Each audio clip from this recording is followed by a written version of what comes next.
సినిమాలు వచ్చాయి మీ నోటితోనే అన్నారు. నేను ఇప్పుడు దాకా ఆ పదం తీసుకోలేదు, మీరే అన్నారు కాబట్టి ఆ పదం ఇప్పటి నుంచి వాడతాను. హీరో అనే పదం. ఓకే. సంపూర్ణేష్ బాబులో హీరో అయ్యాక మారంది ఒకటి ఉంది. అప్పుడు ఇప్పుడు ఎప్పటికీ మారింది ఒక క్వాలిటీ ఉంది, లేకపోతే ఒకటి ఉంది. క్వాలిటీ అనే కాదు, ఏదైనా పరిస్థితులు కానీ, వస్తువు కానీ, ఇల్లు కానీ, ఏదైనా ఏంటది? మారిందా మారిందా? మారంది. మారింది. మీరు ఇప్పుడు సేమ్ అదే ఇంట్లో ఉంటున్నారా? అది కొంచెం మార్చాను. ఓ ఇల్లు కట్టుకున్నాం. అంటే నా జీవన శైలి మారలేదు. ఇప్పుడు నేను మా ఊరిలో ఉండే విధానం, నా ఫ్రెండ్స్ తోటి ఉండే విధానం, సిద్దిపేటలో నా పనులు నేను చేసుకునేది, అది మారలేదు. అంటే కెమెరా ముందే సంపూర్ణేష్ బాబు, కెమెరా లేకపోతే నా లైఫ్ నాది. అంటే అది నేను అలా ఉండడం అది గొప్పదా ఏంటని నాకు తెలియదు, కానీ నా లైఫ్లో నేను బాగున్నాను నేను ఫీల్ అవుతాను. అని నేను అనుకుంటే మనం ఏది అనుకుంటే అదే నిజం. అవతల వాళ్ళకి ఇబ్బంది కలగకపోతే సరిపోద్ది అనేది నా థాట్. నేనున్నదే నా దేశం, నేను లేని శ్మశానంతో సమానం అన్నట్టు.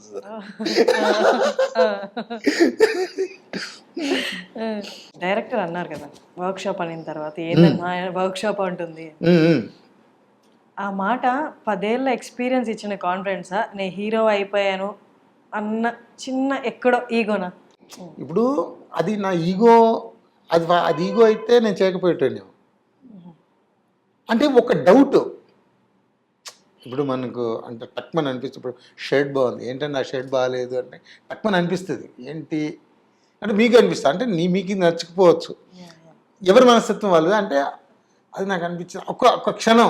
నేను చెప్పాగా, ఇప్పుడు మనకి ఏదైనా ఉన్నా మేము ఎవరినైనా అడుగుతాం, మేడం ఇప్పుడు మీరు మేడం ఇలా అనుకుంటున్న ఎస్ఆర్ మన అంటే మనకి ఇష్టం.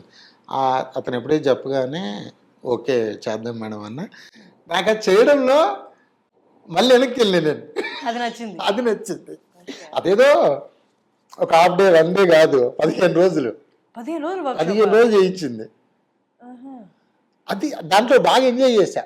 సంపూర్ణేష్ గారు నాకు ఇంకొంచెం ఎక్కువ కావాలి, మీరు అంటే 2-3లో ఉన్నారు, 4-5-6లో కావాలి. ఓకే మేడం డన్ అంటే అక్కడ మన సైడ్ నుంచి ప్రాబ్లం లేదు, అదంతా మనకు ముందే చెప్పేసింది కాబట్టి. ఆ డైలాగ్స్ అంటే పర్ఫార్మెన్స్ ఎలా చేయాలి, ఏంది కొన్ని అంటే ఆమె అందరితో చేయించింది. ఇంకా నేను కీలక పాత్ర కాబట్టి నాతో ఎక్కువ చేయించింది. ఇది చేయడం వల్ల మేడం అంటే మీరు అన్నారు చూసావా, ఏది స్క్రిప్ట్లు ఏది ఇది అన్నీ ఒప్పేసుకుని అన్నీ చేస్తున్నాను. ఇప్పటి నుంచి కొంచెం దాని మీద అవగాహన వచ్చింది. నాకంటే ఆమె పూజా మేడం 6 సంవత్సరాలేమో డైరెక్షన్ గురించి చదువుకుంది. బ్యాచిలర్స్ చేశారు ఆవిడ యుఎస్ఏలో సినిమా మీద. అంటే పిన్ టు పిన్ ప్రతిదీ. నన్ను మహాసారు, నరేష్ అన్న, టోటల్ యాక్టర్స్ తోటి అందరితో చేయించాను. దానివల్ల మీకు రేపు సినిమా చూస్తే తెలిసిపోద్ది. ఇక్కడ నుండి మార్టిన్ లూథర్ కింగ్ దగ్గర నుండి సంపూర్ణేష్ బాబుని సీరియస్ యాక్టర్గా కన్సిడర్ చేస్తారంటున్నారు. ఫస్ట్లో సీరియస్గా తీసుకోలేదు, తర్వాత సంపూర్ణేష్ బాబు మోనోలాగ్లు, సంపూర్ణేష్ బాబు యాక్టింగ్ చూసి నిజంగా టాలెంట్ ఉందేమో చూద్దాం అటువైపు కొంచెం అన్నట్టు చూశారు. ఈ సినిమాతో సంపూర్ణేష్ బాబుని ఒక సీరియస్ యాక్టర్గా కన్సిడర్ చేయబోతున్నారు. సీరియస్ యాక్టర్గా కాదు కానీ అంటే ఇలాంటి మనం ఎప్పుడు చేయలే. అంటే ఏ సినిమాల్లో అయినా కనీసం ఒక మచ్చుకైనా అలాంటి క్యారెక్టర్ చేయలే. సడన్గా రావడం మళ్ళీ టోటల్ సంపూర్ణేష్ బాబు ఇలా సూర్యుడు చంద్రుడు లాగా అయిపోయింది అనమాట, రివర్స్. దాంతోపాటు సేమ్ మీరు అన్నట్టు ఎంటర్టైన్మెంట్ అది ఎక్కడే మిస్ అవ్వలేదు. ఒక మన క్యారెక్టర్ మాత్రమే చాలా, ఆ క్యారెక్టర్ క్యారెక్టర్ ఎలా ఉండాలి, ఒక నరసింహాచారి ఎలా బతుకుతాడో ఆ నరసింహాచారి క్యారెక్టర్ కావాలని చెప్పింది ఆవిడ. ఇంకా రేపు రిలీజ్ అయిన తర్వాత దాన్ని ఎలా చూసుకుంటారో చూడాలి. సీరియస్ యాక్టర్ అంటే నా మీనింగ్ ఇప్పుడు సంపూర్ణేష్ బాబుతో హృదయగాలం, కొబ్బరి మట్ట లేకుండా ఓకే ప్యారడీ కైండ్ కాకుండా ఒక సీరియస్నెస్, ఒక సీరియస్ టాపిక్ తీసుకుందాం.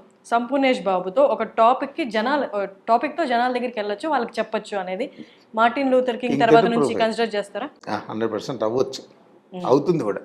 ఎందుకంటే ఏదో మంచి మెసేజ్ ఉన్న సినిమా, టోటల్ అంటే ఆ యాక్టర్లు వాళ్ళందరితోటి బాగా చేయించినటువంటి సినిమా. సంపు ఇలా కూడా చేస్తాడా అని క్వశ్చన్ మార్క్.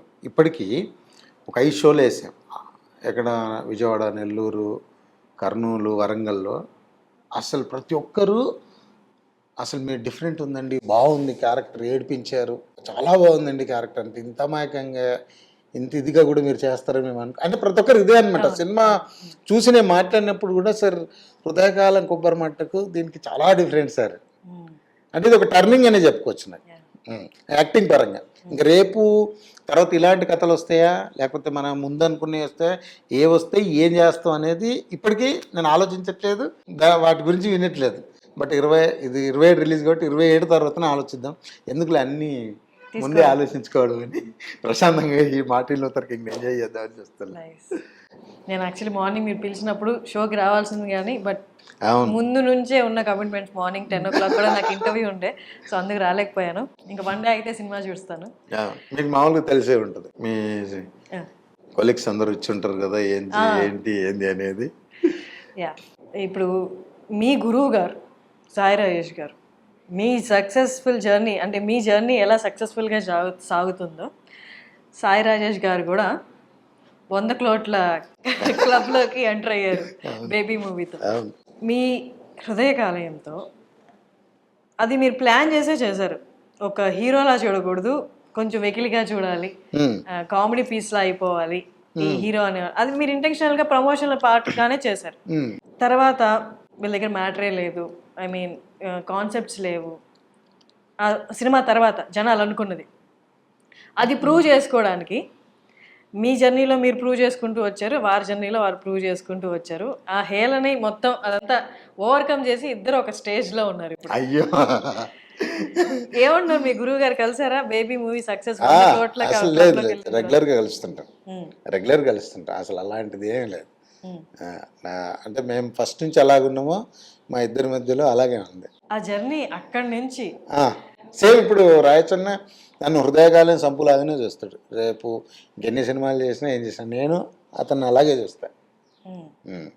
ఓకే, ఇది అన్నాను కాబట్టి ఇది హృదయకాలం ప్రమోషన్స్ మీరు చేస్తున్నప్పుడు ఇతను హీరో ఏంటి అన్న ఇంప్రెషన్ రావాలి ఆడియన్స్లో అని ప్లాన్ చేసి చేశారు.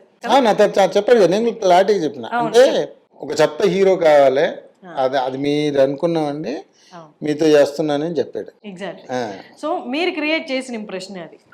హృదయకాలం రిలీజ్ తర్వాత మీరు ఒక పబ్లో ఉన్నప్పుడు ఎవరో వచ్చి మిమ్మల్ని ఈ మాటే ఏదో ఇలా వెక్కిరిస్తే అక్కడ మీ మధ్య వాగ్వాదం జరిగి గొడవ దారిది. మీరు క్రియేట్ చేసిన ఇంప్రెషన్కే వాళ్ళు అన్నదే కదా, మరి మీరు అక్కడ గొడవ ఎందుకు జరగాల్సి వచ్చింది? నిజం అంటే ఎవరికైనా మండుద్ది. ఇప్పుడు మేము ఎలా ఒక ప్రయోగం చేసామండి, అది మాకు తెలుసు, అది ప్రయోగము ఇప్పుడు మీకు చెప్పేగా, ఇంకా అంతే, అది ఎందుకు జరిగింది ఏంది అనే దానికి రీజన్ లేదు. నేను చెప్పేగా ఆ టిఎన్ఆర్ గారి ఇంటర్వ్యూలో నిజాలు చెప్పాలి, ఒక అబద్ధమును నిజమని చెప్పినప్పుడు భయం అనిపించలేదు, ఒక నిజాన్ని నిజమని చెప్పినప్పుడు భయం వేసింది నాకు. నరసింహాచారి దగ్గర నుండి తీసుకుంటే అన్ని నిజాలే, అంతే కదా. అప్పటిదాకా మనం యుఎస్ అదే అమెరికాలో పుట్టి అంత ఒక అది చేసాం కదా. దాని తర్వాత టీఎన్ఆర్ గారి ఇంటర్వ్యూలో అంటే అమ్మో అంటే చెప్తే ఎలా ఉంటుంది అంటే నాకు చిన్న అది ఉండే, కాకపోతే ఇంకా అసలు ఏం ఉండదు, నువ్వు ఫస్ట్ జెన్యున్గా నీకు ఏది అనిపిస్తే అది చెప్పు అంటే అది చెప్పిన.